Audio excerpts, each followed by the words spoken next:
Kemudian, Jisoo dipaksa memakan pil tersebut oleh Baisu. Obsesinya kepada Jisoo membuatnya berubah seperti iblis. Inilah alasan kenapa Jisoo sangat tidak suka kepadanya.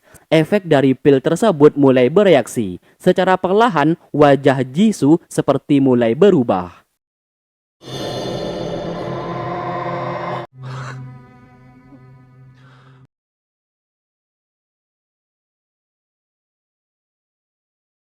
Terlihat Baisu memasang sebuah topeng ke wajah Jisoo dan setelah itu ia pergi meninggalkannya. Seketika, wajah Jisoo mulai mengeluarkan asap yang menandakan pil yang telah dimakannya mulai bereaksi.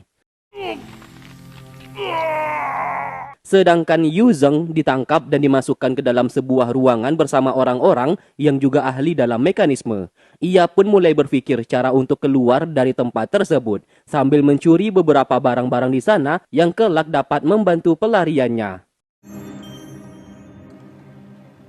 Sementara itu, Ling melihat Tian Yi terluka parah sebab mereka berdua sebelumnya jatuh setelah menggunakan sayap tersebut. Di malam hari mereka pun mulai berjalan tanpa arah mencari bantuan karena Tian Yi saat ini terluka parah. Kebetulan malam itu sedang turun salju yang membuat Tian Yi merasa sangat kedinginan. Kembali ke Yuzeng, ia pun sengaja mencari masalah dengan orang-orang di sana dengan tujuan supaya pasukan membawanya keluar dan menempatkan ia ke dalam ruangan khusus untuk dirinya sendiri.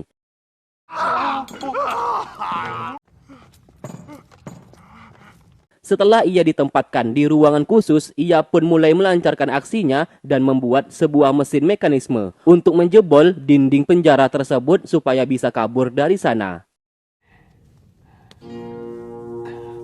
Keesokan harinya, Ting Jun dihukum oleh ibunya sendiri. Bagaimana tidak, ia sudah melakukan pengkhianatan. Bahkan ia sendiri memutuskan hubungan dengan ibunya dan ingin pergi meninggalkan kota. Sebelum meninggalkan kota, ia harus melewati serangkaian penyiksaan terlebih dahulu, yang dimana sang ibu melakukan hal tersebut hanya untuk menggertaknya saja, supaya ia mengurungkan niatnya untuk pergi. Namun siapa sangka Ting Jun bersedia melakukannya karena ia merasa hidupnya sudah tidak sejalan lagi dengan kejahatan yang dilakukan oleh sang ibu.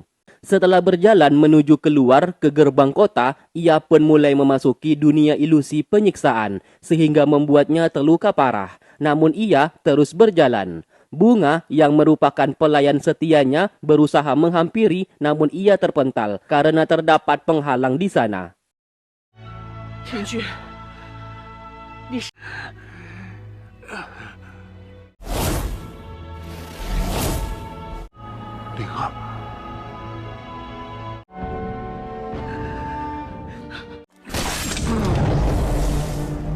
Hingga pada akhirnya, Ting Jun berhasil melewati penyiksaan tersebut dan keluar dari ibu kota.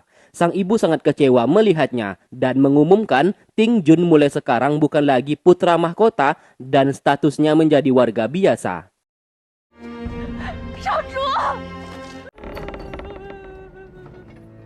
Sementara itu, Tian Yi sudah pulih kembali. Mereka berdua pun bingung harus pergi kemana. Apabila kembali, maka Ling akan ditangkap oleh Baisu. Sesaat, Tian Yi merasakan hawa keberadaan klan bersayap. Ia pun membawa Ling untuk segera pergi.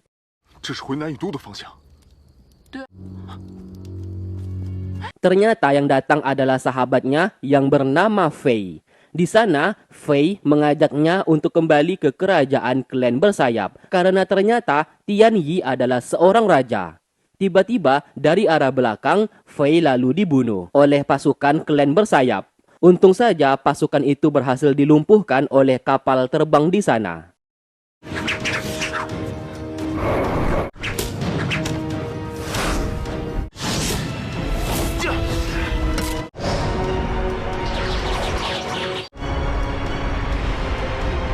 Kemudian kapal itu pun mendarat. Seorang pria bernama Pei Yu datang menghampiri dan memberikan hormat kepada Tian Yi dan hendak mengajaknya untuk pulang karena ia adalah seorang raja.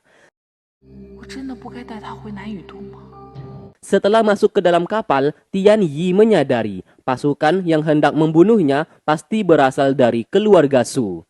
Diceritakan, klan bersayap memiliki dua keluarga besar. Pertama bernama keluarga Feng, yaitu Tian Yi sendiri, dan satunya lagi keluarga Su yang berisikan sepupu-sepupunya. Raja klan bersayap adalah ayahnya Tian Yi, namun sudah meninggal. Secara otomatis, pewaris sang raja berikutnya adalah Tian Yi.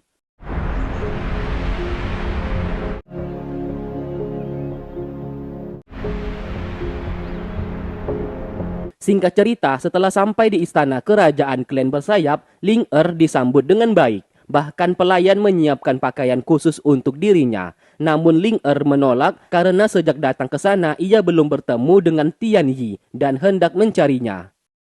暗藏祸心，结党谋逆，行刑！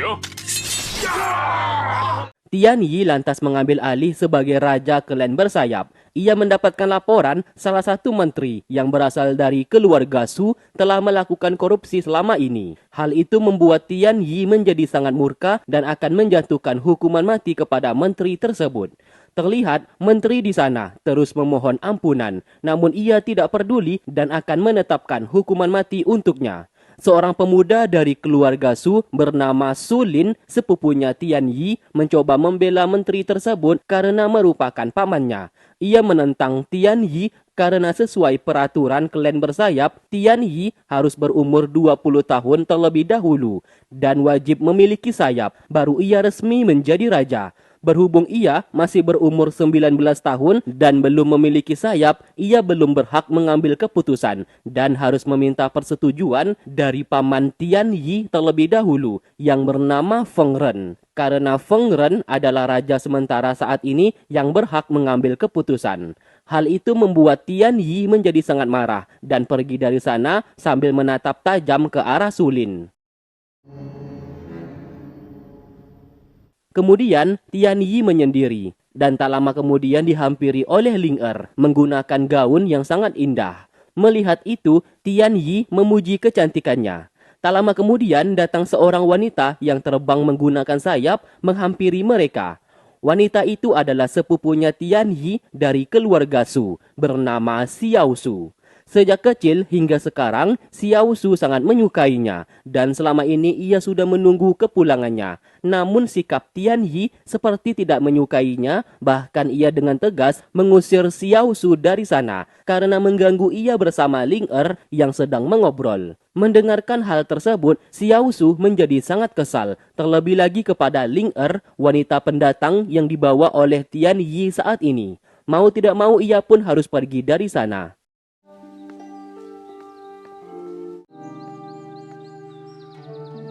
Di malam hari, Ling Er sangat terkejut melihat Ting Jun datang ke sana dan mengajaknya pergi. Terlihat jelas tangannya masih ada bercak darah, sehingga hal tersebut membuat Ling Er sangat ketakutan. Ternyata itu adalah mimpi, ia pun menangis mengingat ayahnya sudah meninggal dibunuh oleh Ting Jun.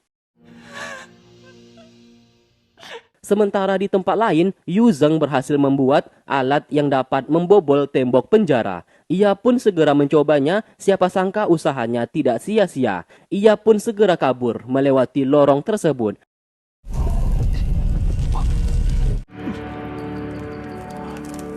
Namun sayang bukannya keluar, ia justru masuk ke dalam penjara yang menyekap Jisoo saat ini. Karena Jisoo menggunakan topeng, Yu Zheng tidak tahu siapa orang tersebut.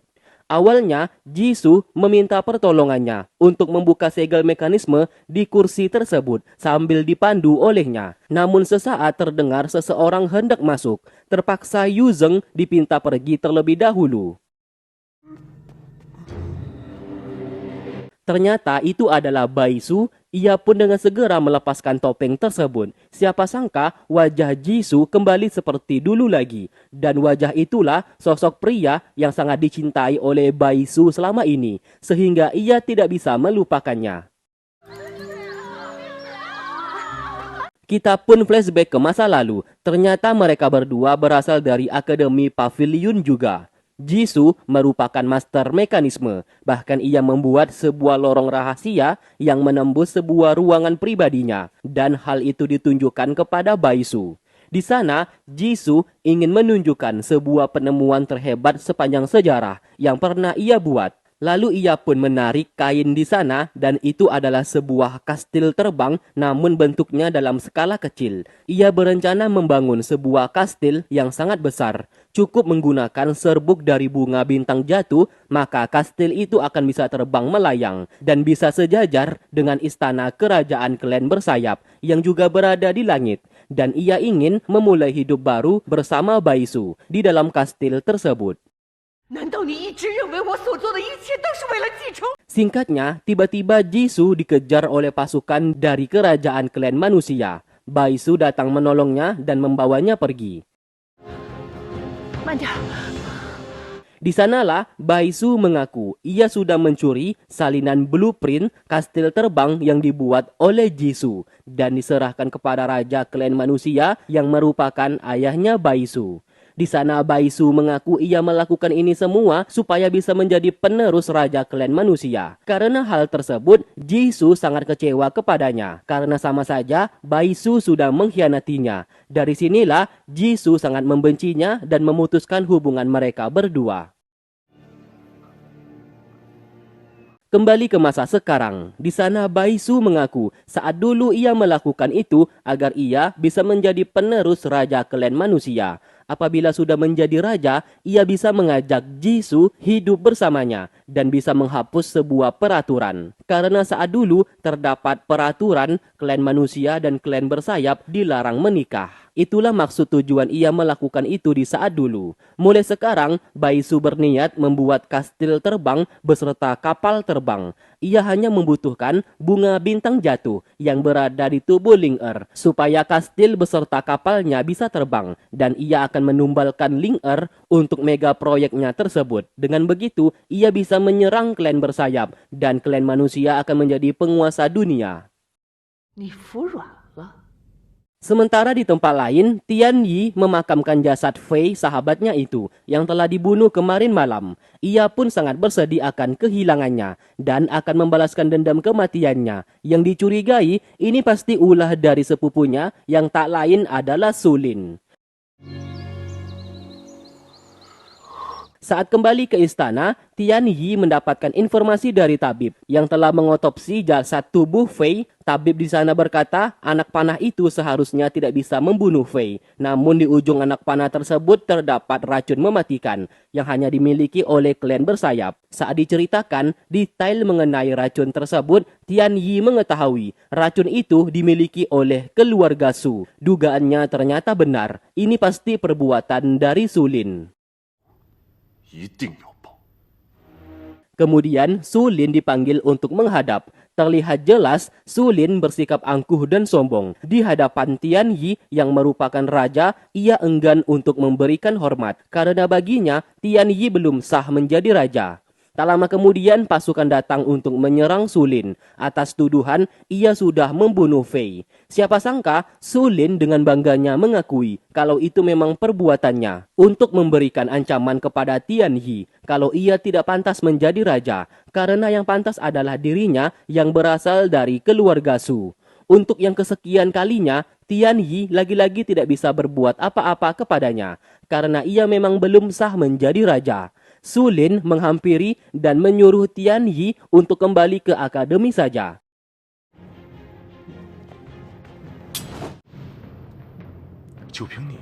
Lalu kemudian Su Lin hendak pergi. Tian Yi lalu memanggil 3 orang tetua klan bersayap yang ternyata sudah mendengarkan pembicaraan mereka. Alhasil karena Su Lin mengakui kejahatannya, ia pun bisa dipenjara. 风天野，你敢陷害我！ 怎么可能陷害到您呢？ Di sisi lain, Yu Zheng kembali menemui Jisoo. Karena wajahnya sudah berubah, Yu Zheng tetap tidak mengenalnya. Di sana, Jisoo mengaku namanya adalah Tuan Jin. Seketika, Yu Zheng sangat senang karena bertemu dengan master mekanisme terhebat di dunia.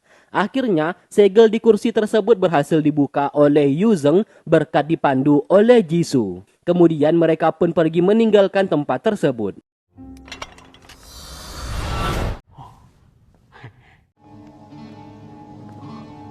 Kembali ke Tian Yi, ia mendapatkan laporan kalau Su Lin sudah dibebaskan dari penjara oleh Feng Ren, pamannya sendiri, yang saat ini menjadi raja sementara. Jelas ia menjadi sangat kesal terhadap pamannya dan menyadari pamannya tersebut sudah bersekutu dengan Sulin.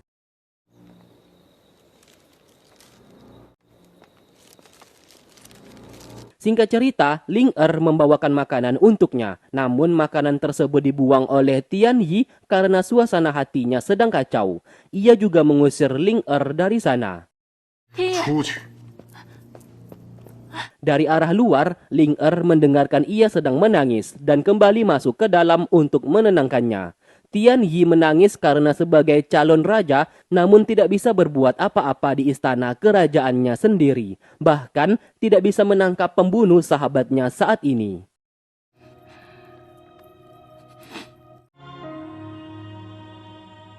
Sementara di Akademi Pavilion, Bunga memasuki aula akademi dan hendak menghancurkan lentera bintang 7 yang menyimpan rahasia mengenai bunga bintang jatuh. Belum sempat ia menghancurkannya, Ting Jun datang menghentikan karena sama saja ia berbuat kejahatan. Bunga berkata, terdapat 2 bunga bintang jatuh. Satunya berada di tubuh Ling Dengan menghancurkan lentera di sana, mereka akan mengetahui siapa yang memiliki salah satu bunga bintang jatuhnya. Dengan begitu, mereka bisa membunuh orang itu dan Ting Jun bisa mengambil bunga bintang jatuh tersebut. Sehingga ia bersama Ling bisa bersatu. Tak lama kemudian, salah satu guru datang ke sana untuk menghentikan mereka. Pertarungan pun sempat terjadi. Namun pada akhirnya, Ting Jun berhasil menghancurkan lentera di sana.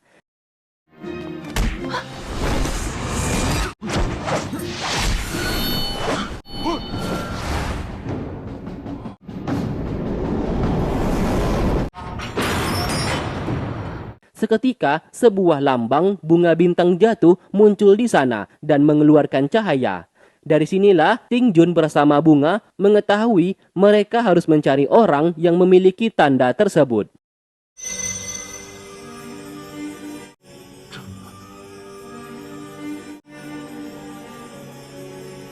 Beruntung mereka berdua berhasil kabur dan melarikan diri dari akademi sebelum ditangkap oleh para guru. Setelah berhasil kabur, Ting Jun yang terluka parah akhirnya pingsan di tempat. 解锁。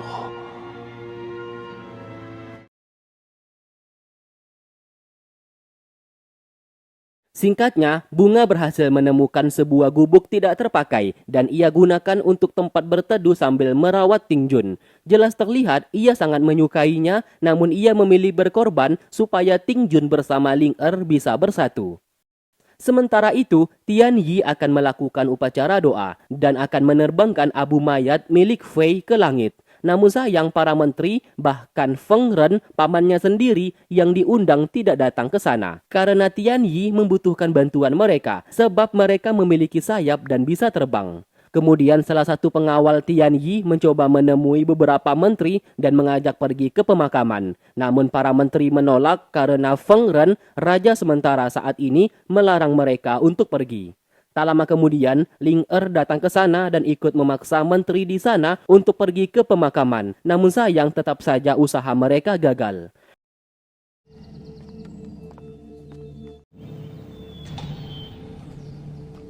Sedangkan Tian Yi yang masih menunggu didatangi oleh Sulin yang tidak diundang. Sulin berkata ia datang ke sana bukan untuk membantu pemakaman Fei, melainkan mengejek Tian Yi yang belum memiliki sayap sehingga tidak bisa menerbangkan abu mayat milik Fei. Hal sekecil itu saja tidak bisa diselesaikan olehnya apalagi menjadi raja.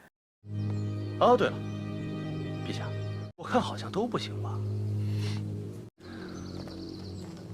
Lalu Ling datang ke sana membawa sebuah kelayang. Ternyata ia berniat menerbangkan abu mayat milik Fei menggunakan layang-layang tersebut. Setelah diterbangkan cukup tinggi, tali layang-layang itu lalu diputuskan.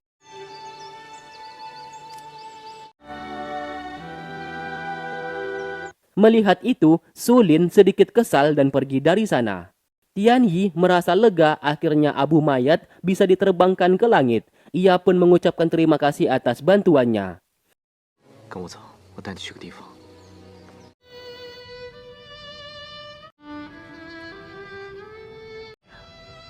按照皇家规矩举。Kemudian ia mengajak Ling Er untuk memberikan penghormatan kepada mendiang ayahnya. Ia lantas bercerita selama ini klan bersayap dipimpin oleh keluarga Feng miliknya. Setelah ayahnya meninggal, Feng Ren, pamannya itu yang merupakan adik dari ayahnya, menjadi raja untuk sementara. Sebelum Tian Yi diangkat menjadi raja setelah berumur 20 tahun dan memiliki sayap. Namun ia tidak menyangka pamannya justru bersekutu dengan keluarga Su dan memilih bekerja sama dengan Su Lin untuk menyingkirkannya saat ini.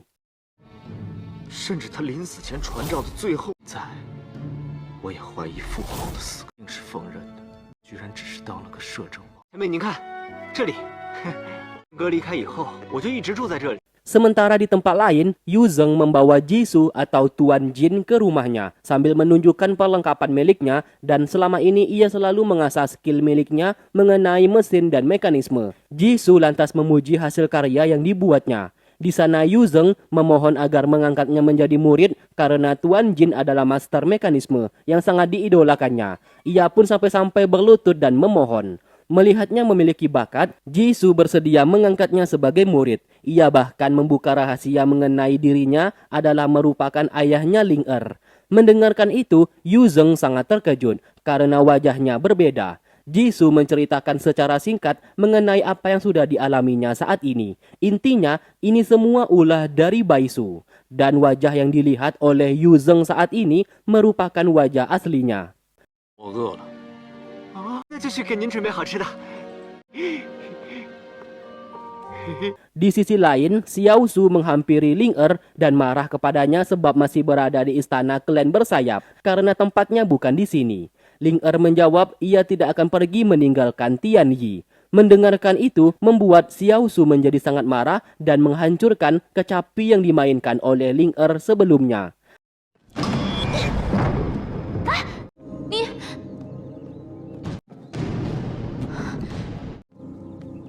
郡主， Saat keluar, salah satu pelayan di sana, kita sebut saja namanya Melati, memberikan ide kepada Xiao Su cara untuk mengusir Ling Er dari istana, yaitu memanfaatkan acara ulang tahun Feng Ren, raja sementara saat ini. Mendengarkan itu, Xiao Su sangat marah meski ia tidak suka kepada Ling Er, namun ia tidak mau menggunakan cara licik seperti itu untuk menyingkirkannya. Setelah Xiao Su pergi, Melati tidak memperdulikan perintahnya dan ia tetap berniat melakukan caranya sendiri untuk menyingkirkan Ling Er.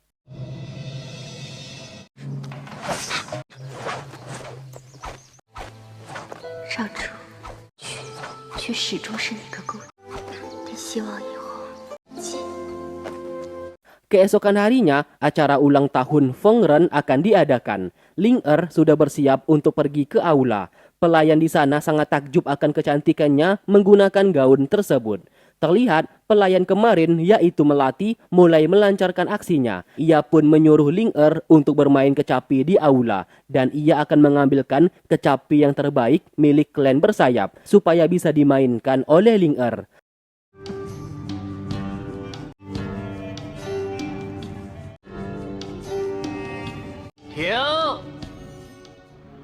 Acara pesta ulang tahun itu pun diadakan. Terlihat Tian Yi menunggu kedatangan pamannya. Namun yang datang adalah Ling Er sambil membawa kecapi yang diberikan oleh Melati sebelumnya. Melihat itu, tiba-tiba Tian Yi menjadi sangat marah karena sudah berani membawa kecapi tersebut. Sebelum ketahuan oleh pamannya, ia pun memerintahkan pasukan membawa Ling Er untuk pergi dari sana. Namun sayang, di saat Ling Er diseret keluar, Melati dengan sengaja menginjak gaun yang dipakainya, sehingga Ling Er terjatuh dan tak sengaja menghancurkan kecapi tersebut.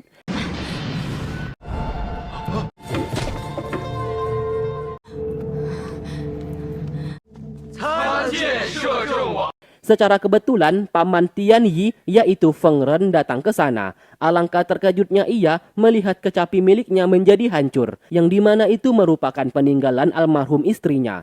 Ia pun menjadi sangat marah besar dan hendak membunuh Ling Er. Dengan segera, Tian Yi menghentikan, sehingga pertarungan singkat antara mereka berdua pun terjadi. Feng Ren，你别忘了。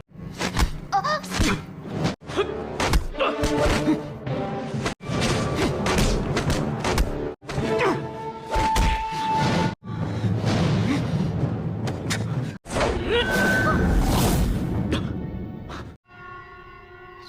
Karena hal itu, Feng Ren membawa Ling Er pergi dari sana. Dan hal itu tidak bisa dicegah oleh Tian Yi yang masih belum memiliki sayap untuk mengejarnya. 锋刃！ Ia pun segera pergi ke kamar pamannya. Penjaga di sana sempat menghentikan, namun segera dihajar oleh Tian Yi karena sudah berani melarangnya masuk.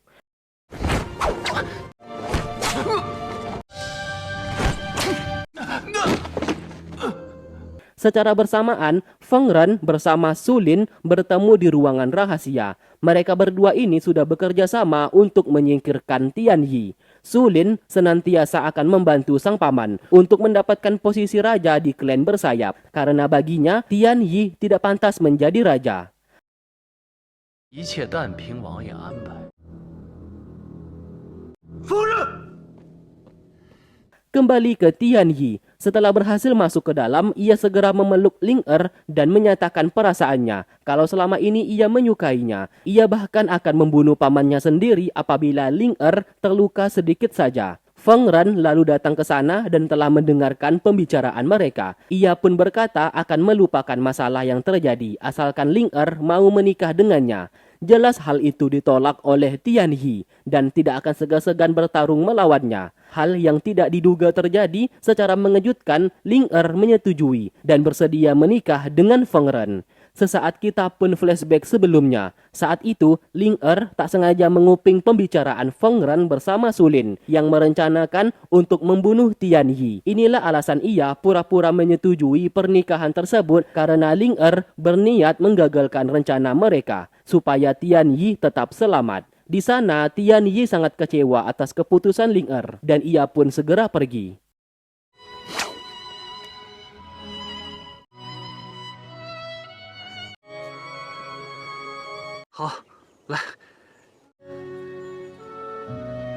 Di sisi lain, Bunga membawa Ting Jun ke tepi jurang, yang dimana tempat tersebut adalah pertama kali mereka bertemu. Di saat Bunga hampir dibunuh, Ting Jun datang menyelamatkannya. Sesaat, Bunga melepaskan pakaian yang ternyata salah satu bunga bintang jatuh selama ini berada di tubuhnya. Dan selama itu juga, ia tidak tahu mengenai tanda di tubuhnya tersebut. Namun setelah mereka kemarin menghancurkan lentera bintang 7 di Akademi Pavilion, dari sanalah Bunga sadar ternyata tanda di tubuhnya itu salah satu bunga bintang jatuh. Menurut cerita, apabila kedua tanda bunga bintang jatuh masing-masing berada di tubuh wanita, maka salah satunya akan ada yang mati. Maka dari itu ia mengajak Ting Jun ke sana karena Bunga meminta ia untuk membunuhnya supaya bunga bintang jatuh di tubuhnya bisa berpindah kepada Ting Jun. Dengan begitu, Ting Jun dan Ling Er bisa hidup bersama. Jelas hal itu ditolak oleh Ting Jun. Namun sayang, ini sudah keputusan Bunga. Ia memang mencintai Ting Jun, namun ia ikhlas berkorban untuk kebahagiaannya. Tanpa berpikir panjang, Bunga segera melompat ke jurang, tanpa sempat dihentikan oleh Ting Jun. 只能选择一个。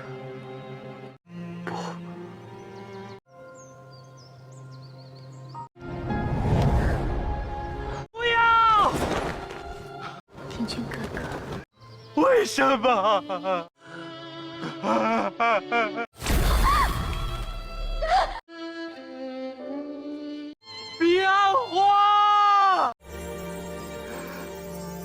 Tak lama kemudian, bunga bintang jatuh dari tubuh Bunga berubah menjadi sebuah batu giok. Sementara itu, Ling Er berusaha mencari keberadaan pelakat bulu emas, simbol Raja Klan Bersayap. Feng Ren datang menghampiri dan bertanya apa yang sedang dilakukannya.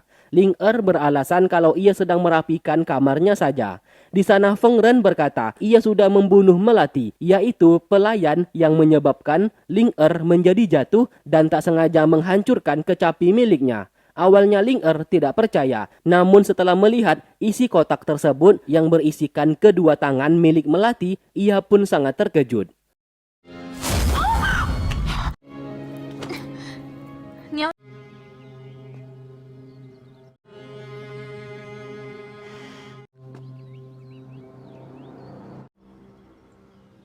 你勾结外人，打破七星灯， 完成的事，任凭师父责罚。 你若 上！ 啊！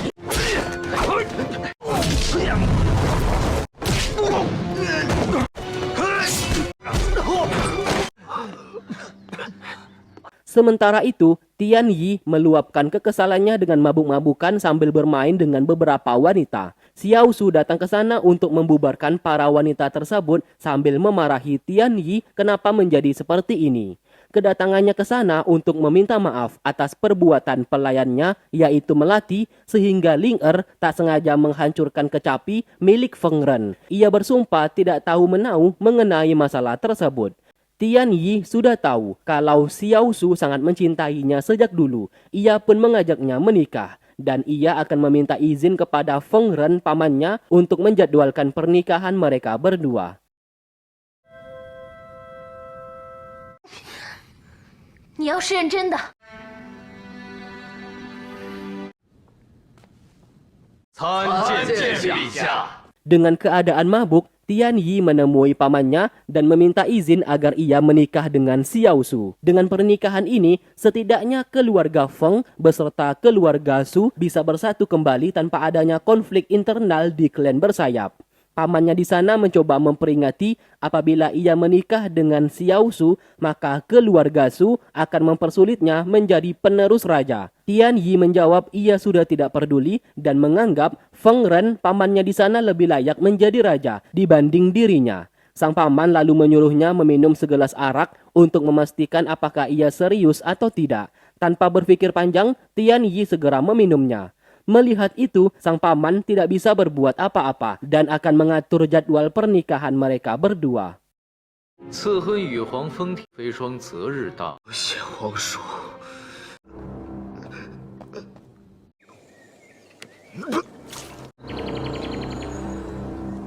Kemudian, Su Lin menghampiri sang paman dan menjadi marah karena menyetujui Tian Yi menikah dengan Xiao Su yang merupakan adiknya. Sebab rencana mereka yaitu membunuh Tian Yi. Apabila pernikahan itu terjadi, sama saja Xiao Su adiknya akan menjadi janda. Ternyata sang paman sudah merencanakan ini semua. Di saat hari pernikahan, Tian Yi akan ia bunuh. Ling Er yang menguping pembicaraan mereka tentu saja menjadi sangat terkejut.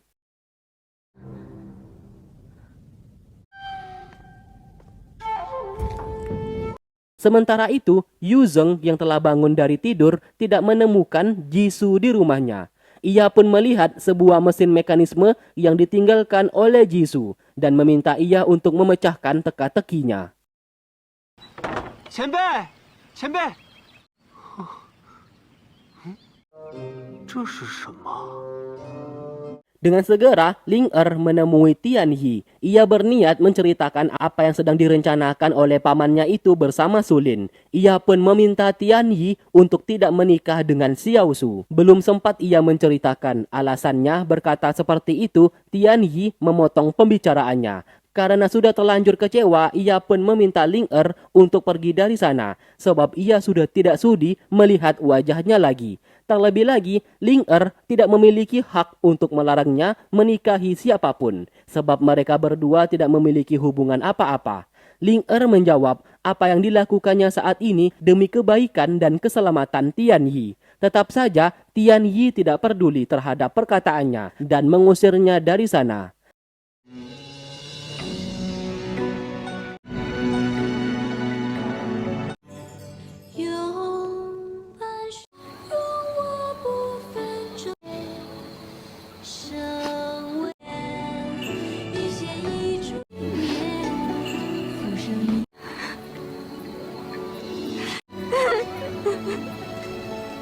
Kemudian, Ling Er keluar dan menangis. Hal itu dilihat langsung oleh Tian Yi dari kejauhan. Dan ia pun mulai curiga ada sesuatu hal yang sedang disembunyikan olehnya saat ini.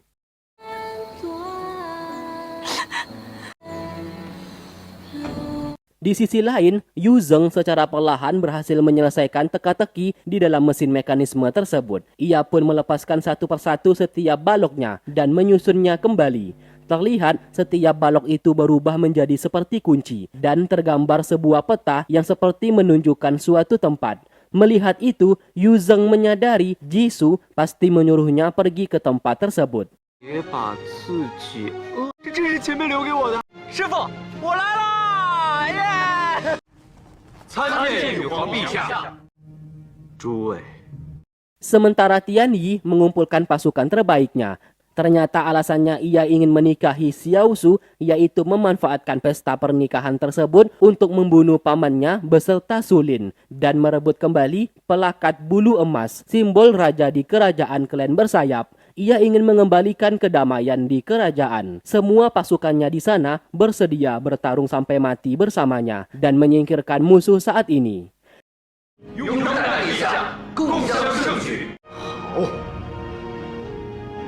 和永固海清河宴，生死抛诸脑后。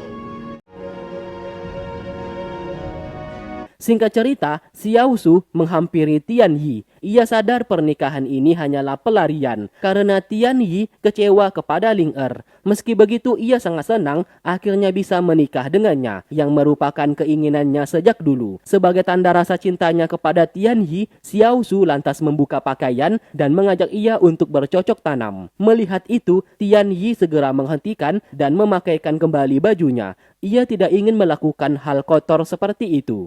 Saat ini, Xiao Su masih belum sadar pernikahan mereka hanya dimanfaatkan oleh Tian Yi untuk membunuh Su Lin, kakaknya tersebut, dan menyingkirkan seluruh keluarga Su di kerajaan klan bersayap.